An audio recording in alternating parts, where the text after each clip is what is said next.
আমাদের নবী সাল্লাল্লাহু আলাইহি ওয়াসাল্লাম তার মেয়ে ফাতিমা রাদিয়াল্লাহু আনহাকে বলছেন, হে ফাতিমা, হে আমার কলিজার টুকরা মেয়ে, হে আমার কলিজার টুকরা মেয়ে, তুমি শোনো, পৃথিবীতে আমার কাছে যা চাওয়ার তুমি চেয়ে নাও, পরকালে আমি তোমার কোনো হেল্প করতে পারছি না। অথচ আমরা জানি নবী সাল্লাল্লাহু আলাইহি ওয়াসাল্লাম সবার জন্য কি করবেন? সুপারিশ করবেন, সেটা অন্য বিষয়। তোমাকে তোমার হিসাব একাই দিতে হবে, নবী সাল্লাল্লাহু আলাইহি ওয়াসাল্লাম এটা বলছেন। একদিন তিনি বাসায় ঢুকলেন, দেখছেন আয়েশা রাদিয়াল্লাহু আনহা কান্নাকাটি করছে। আয়েশা বলে রাখি, আয়েশা রাদিয়াল্লাহু আনহা সম্পর্কে আমাদের নবীজি বলেছেন, তাকে প্রশ্ন করা হচ্ছে, আপনি পৃথিবীতে সবচেয়ে বেশি কাকে ভালোবাসেন? তিনি বলছেন আয়েশাকে। তারপরে কাকে ভালোবাসেন? আবু বকর। তারপর কাকে ভালোবাসেন? ওমর। কথা বুঝতে পারছেন? সেই আয়েশা রাদিয়াল্লাহু আনহা বাসায় কান্নাকাটি করছেন। তিনি বলছেন, কি জন্য কাঁদছো হে আয়েশা? আয়েশা রাদিয়াল্লাহু আনহা বলছেন, জাহান্নামের আযাবের ভয়ে আমি কাঁদছি।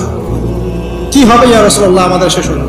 তখন আল্লাহর নবী তার স্ত্রীকে বলছেন, যাকে তিনি সবচেয়ে বেশি ভালোবাসেন, তাকে বলছেন, তিনটা ক্ষেত্র বা তিনটা জায়গা আছে যখন পৃথিবীর কোনো মানুষকে চিনতে পারবে না পরকালে, এমনকি আমিও তোমাকে চিনতে পারবো। সেটা কি? যখন এই যে মিজানের পাল্লাটা দাঁড় করানো, যে এটা ভারী হচ্ছে না হালকা হচ্ছে, এই সময় কেউ কাউকে চিনবে না, কারো কথা কারো মনে থাকবে না। যে গার্লফ্রেন্ডের জন্য আপনি জীবন দিচ্ছেন তার কথা আপনার মনে থাকবে না। যে স্ত্রী সন্তানের জন্য আপনি সারা জীবন দুর্নীতি করে গেলেন তার কথা আপনার মনে থাকবে না। এমনকি যে স্ত্রীর কাছে আপনি অনেক প্রেমময় স্বামী, সেও আপনার কথা মনে রাখবে না যখন মিজানের পাল্লাটা উঁচু করা। দুই, যখন আমল নামা ছুড়ে দেওয়া হবে, আমল নামা এভাবে উন্মুক্ত করে ছুড়ে দেওয়া হবে, ইকরা কিতাবাক, তুমি আজকে তোমার কিতাব পড়ো, ওয়া কাফা বিনাফসিকা আল-ইয়াওমা আলাইকা হাসিবা, আজকে তুমি নিজেই তোমার নফসের হিসাব নেওয়ার জন্য যথেষ্ট। এই সময় আয়েশা আমি তোমার কথা মনে রাখতে পারবো। একটা হচ্ছে যখন মানুষ ফুল সিরাত পার হবে, তখন কেউ কারো কথা মনে রাখবে না। এখান থেকে শিক্ষা কি? নূহ আলাইহিস সালামের পরিবারের সদস্য হয়েও তারা আল্লাহর আনুগত্য না করার কারণে জাহান্নামে যাচ্ছেন। লূত আলাইহিস সালামের পরিবারের সদস্য হয়েও ঈমান না আনার কারণে তারা কি করছেন? জাহান্নামে যাচ্ছেন। আমাদের শিক্ষা হচ্ছে আমাদের পরিবারগুলো, যে আমাদের এই বংশ, আমাদের এই যে টাকা পয়সা, স্ট্যাটাস, রং, হ্যাঁ, বাড়ি গাড়ি, পলিটিক্যাল পদ, কোনো কিছুই আমাদেরকে আল্লাহর আযাব থেকে বাঁচাতে পারবে না যদি আমরা প্রকৃত মুসলিম মুমিন না হতে পারি। তো পরিবারের সদস্যদেরকে আল্লাহ পাক ঈমানদার হওয়ার তৌফিক এনায়েত করুন। এবার আসুন সামনে, আরো সামনে যান। দেখেন ওই যে ইব্রাহিম আলাইহিস সালাম, মনে আছে? বাবা হচ্ছে ওই সমাজের সবচেয়ে বড় লিডারের ডান হাত, নমরুদের ডান হাত। সে হচ্ছে মূর্তি পূজারীদের সর্দার, মানে মূর্তি সে বানাতো, স্ট্যাচু মেকার। ইব্রাহিম আলাইহিস সালামকে আল্লাহ পাক ওই ঘরে জন্ম দিয়েছেন যেখানে তার বাবা একজন শিরকের কাণ্ডারী। ইব্রাহিম আলাইহিস সালাম তাকে বোঝানোর চেষ্টা করলেন, বাবা এটা শিরক, এটা শয়তানের কাজ, এখান থেকে ফিরে আসো, আমি তোমার জন্য আল্লাহর কাছে দোয়া করবো ইত্যাদি। বাবা তার কথা শুনলো না। এটা তো এমন না যে তিনি শুধু একবার বলেছেন, তিনি হয়তো বলতেই ছিলেন, একদিন দুই দিন না, কিন্তু বলতেই আছে। এক পর্যায়ে বাবা তাকে বের করে দিলেন বাসা থেকে, ফাহজুরহুম, এরকম করে ইব্রাহিম আলাইহিস সালামকে বের করে দেওয়া। কিন্তু তিনি বললেন, সালামুন আলাইক, বাবা আপনার উপর শান্তি বর্ষিত হোক, আমার আব্বা আপনার প্রতি শান্তি বর্ষিত হোক, আমি আল্লাহর কাছে আপনার জন্য দোয়া করব। পরে যখন আল্লাহ পাক তাকে বললেন যে কোনো মুশরিকের জন্য তোমার দোয়া করার সম্ভাবনা পাবে না, তখন থেকে ইব্রাহিম আলাইহিস সালাম দোয়া করা বন্ধ করলেন। এখানে দেখেন, ছেলে, একজন যুবক ছেলে, তার মধ্যে ঈমান এসেছে, সে তার পরিবারের চলমান শিরকের বিরুদ্ধে কথা বলছে, প্রয়োজনে সে সেখান থেকে স্কিপ করেছে, তাকে বের করে দেওয়া হয়েছে, সে চলে গেছে, তারপরেও কিন্তু তাওহীদের সাথে শিরকের আপোষ করে নেন ইব্রাহিম আলাইহিস সালাম। সামনে যান, ওই যে তার স্ত্রী হাজারা আলাইহিস সালাম তার সন্তান এবং স্ত্রীকে রেখে আসছেন কোথায় বলেন? মক্কায়, তাই না? মরুভূমিতে, খাবার নাই, পানিও নাই। এখন ইব্রাহিম আলাইহিস সালাম চলে যাওয়ার সময় তার স্ত্রী বলছেন যে আপনি কি আল্লাহর আদেশেই আমাকে ছেড়ে যাচ্ছেন? তিনি বলছেন হ্যাঁ। তখন তিনি বলছেন আল্লাহ পাক আমাদেরকে ধ্বংস করবেন না। এখানে খেয়াল করে দেখেন, তারপর সাফা মারওয়া সাই করলেন, জমজম কূপ পানি বের হলো, সেখানে কমিউনিটি গড়ে উঠলো। ইসমাঈল আলাইহিস সালামের ঔরস থেকে পরবর্তীতে মুহাম্মদ সাল্লাল্লাহু আলাইহি ওয়াসাল্লামের জন্ম হয়েছে ওই ট্রাইবের মধ্যেই। তো এখানে খেয়াল করেন, এই যে সন্তান ইসমাঈল আলাইহিস সালাম, তিনি যখন একটু বড় হচ্ছেন তখন ইব্রাহিম আলাইহিস সালাম আসছেন। এসে বলছেন আমি স্বপ্ন দেখেছি, ইয়া বুনাই আমি স্বপ্ন দেখেছি, ইন্নী আরা ফিল মানামি আন্নী আসবাহুক, আমি স্বপ্ন দেখেছি আমি তোমাকে জবাই করছি, ফানজুর মাদা তারা, তোমার কি রায় আমাকে বলো। এখন ইসমাইল আলাইহিস সালাম বলছেন, কিশোর ইসমাইল, ইয়া আবাতি, হে আমার বাবা, ইফআল মা তু'মার, আপনি সেটাই করেন যা আল্লাহ আপনাকে আদেশ করেছেন। সাতাজিদুনি ইনশাআল্লাহু মিনাস সাবিরিন, ইনশাআল্লাহ আপনি আমাকে সবরকারী পাবেন। কার কথা এটা? ইসমাইল আলাইহিস সালামের কথা। এখন খেয়াল করে দেখেন, ইসমাইল আলাইহিস সালামকে কিন্তু তার বাবা 24 ঘন্টা কাছে রেখে মানুষ করেন নাই। কারণ তিনি থাকতেন ওই যে প্যালেস্টাইনে, সেখানে আরেকজন স্ত্রী আছেন সারা আলাইহিস সালাম, আসা যাওয়া করতেন। মূলত তাকে মানুষ করেছে তার মা হাজারা আলাইহিস সালাম। যেই সবরকারী, আল্লাহর প্রতি তাওয়াক্কুলকারী মা বলেছিল, আল্লাহ যদি আপনাকে আদেশ করে থাকেন আমাদেরকে ছেড়ে যাওয়ার জন্য, সেই আল্লাহ আমাদেরকে ধ্বংস করবেন না। ওই যে তাওয়াক্কুল, ওই যে সবর, তার গর্ভ থেকে আল্লাহ পাক জন্ম দিয়েছেন ইসমাইল। যেমন মা তেমন সন্তান। যে সন্তান বলছে আমাকে জবাই করতে যদি আল্লাহ পাক আদেশ করে থাকেন আপনি করেন। তো ঘরের মধ্যে স্ত্রীরা, আমাদের ঘরের স্ত্রীরা যদি হাজারা আলাইহিস সালামের মতো না হতে পারে, সবরকারিনী এবং আল্লাহর প্রতি তাওয়াক্কুলকারিনী, আমাদের বোনেরা, আমাদের মায়েরা যদি হাজারা আলাইহিস সালামের মতো সবরকারিনী হতে না পারে, আল্লাহর প্রতি তাওয়াক্কুলকারী হতে না পারে, তাহলে তাদের গর্ভ থেকে কোশ্চিনকালেও ইসমাইলের জন্ম হবে না। কথা বুঝতে পারছেন? তাদের গর্ভ থেকে কোশ্চিনকালেও ইসমাইলের মতো সন্তানের জন্ম হবে না এবং ইসমাইলি প্রজন্ম গড়ে উঠবে না। এই জন্যই আপনি তাকিয়ে দেখেন ম্যাক্সিমাম পরিবারের সন্তান এখন বেলাইনে চলে গেছে। কারণ কি জানেন? মায়ের সমস্যা আছে, শুধু বাপেই সমস্যা থাকে না, মায়েরও সমস্যা থাকে। মায়ের ফিতরাত সন্তানের মধ্যে চলে আসে।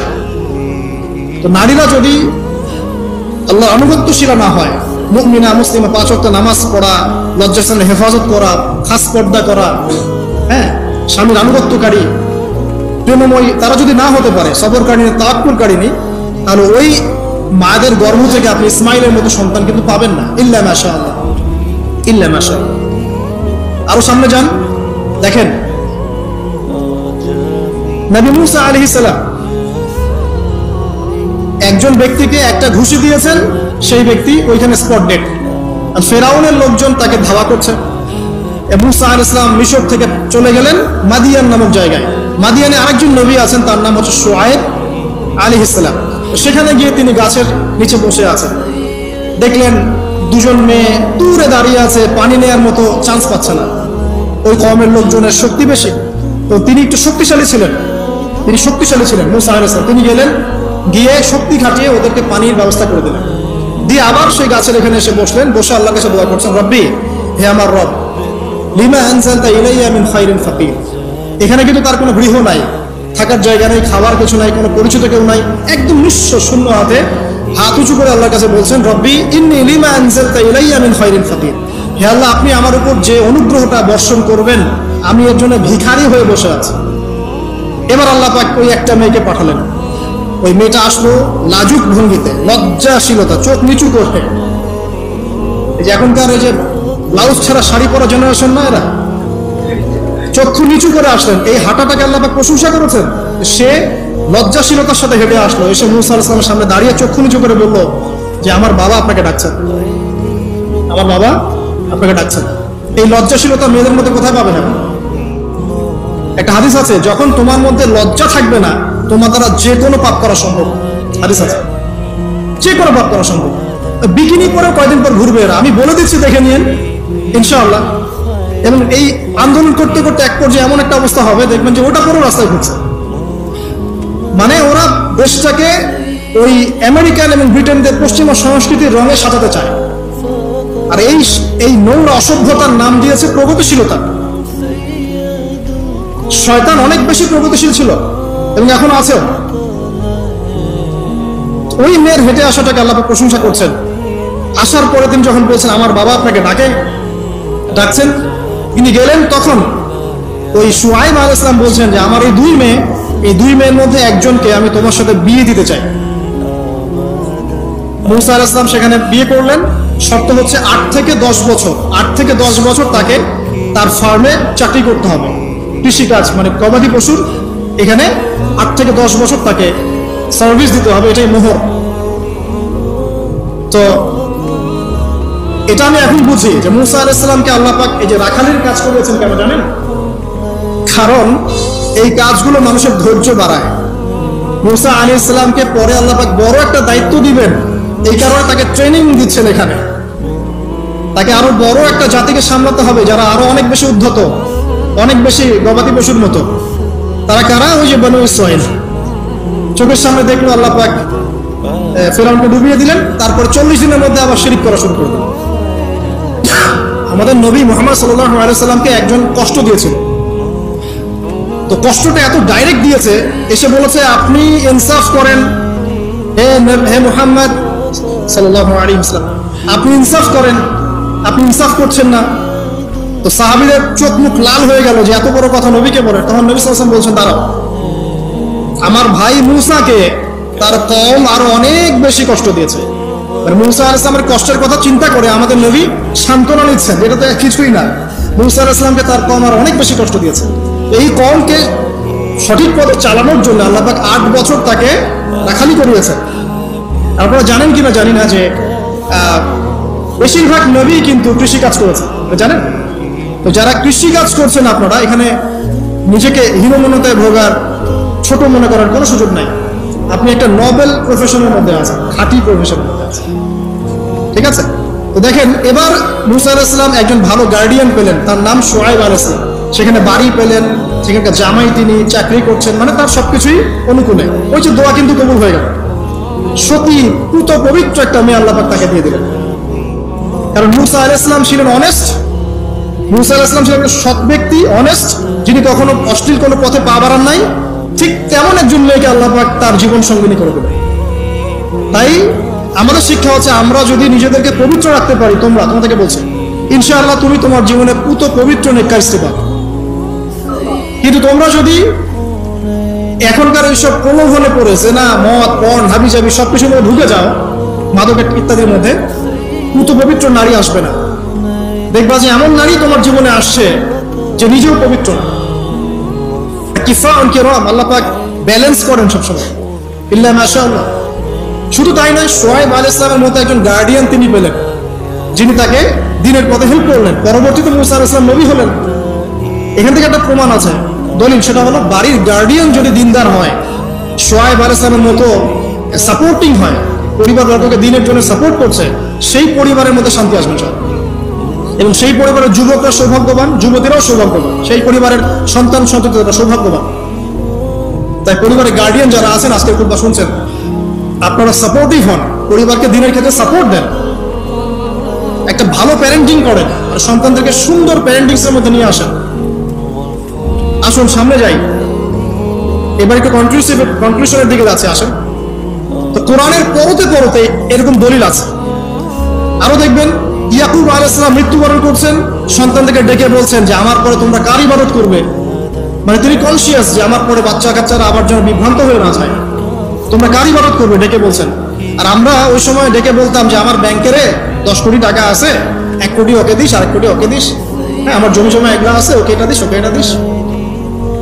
উনি ডেকে বলছেন তোমরা আমার পর কার ইবাদত করবে। সন্তানরা বলছে আমরা এক আল্লাহর ইবাদত করব, যার ইবাদত আপনি করেছেন, আপনার পিতাও করেছেন। সচেতন গার্ডিয়ান। সামনে যান, আপনি দেখবেন ইউসুফ আলাইহিস সালাম, যিনি যে জেলখানায় বন্দী হলেন, পরে মিশরের খাদ্যমন্ত্রীর দায়িত্ব পেলেন, তার বাবা ইয়াকুব আলাইহিস সালাম কাঁদতে কাঁদতে চোখ অন্ধ হয়ে গেল। দেখেন, যখন ইউসুফ আলাইহিস সালাম তার ভাইদেরকে বললেন এই যে রুমালটা, এই রুমালটা নিয়ে যাও, আমার বাবার চোখের উপরে দিবে, ইনশাআল্লাহ সে দৃষ্টিশক্তি ফিরে পাবে। এটা পড়েন নাই মনে হয়, সূরা ইউসুফের মধ্যে আছে। এই রুমালটা যখন আমার বাবার চোখের উপর দিবে, তখন সে তার দৃষ্টিশক্তি ফিরে পাবে। তখন ওই রুমালটা যখন তারা বহন করে নিয়ে আসছেন, অন্ধ ইয়াকুব আলাইহিস সালাম তিনি বলছেন যে আমি দূর থেকেই ইউসুফের গন্ধ পাচ্ছি। সূরা ইউসুফ আর জুলাইখার প্রেম কাহিনী নয়, সূরা ইউসুফ হচ্ছে তার পিতা ইয়াকুব আলাইহিস সালাম এবং এই যে তার ছেলে ইউসুফ আলাইহিস সালাম, তাদের মধ্যে ভালোবাসার কাহিনী। এটা ভালো করে পড়েন, ভালো করে বুঝবেন। এখানে পিতার সন্তানের ভালোবাসাকে বোঝানো হয়েছে। এত ভালোবাসেন তিনি সন্তানকে। এখান থেকে শিক্ষা কি? শিক্ষা হচ্ছে পিতাদেরকে, সন্তানদেরকে ভালোবাসতে হবে, আদর করতে হবে, কাছে ডেকে বোঝাতে হবে। সবসময় শাসনের লাঠি ঘোরানো যাবে না। সন্তান যদি হোঁচট খায় তার হাতটা ধরতে হবে, ধরে বলবে বাবা কি হয়েছে, আমি তো তোমার সাথে আছি।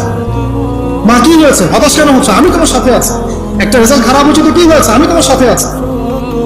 বাবা নামাজ পড়ো, বাবা কোরআন তেলাওয়াত করো, আল্লাহকে ডাকো, আল্লাহ তোমার সাথে আছে। ওকে কনফিডেন্স দিতে হবে।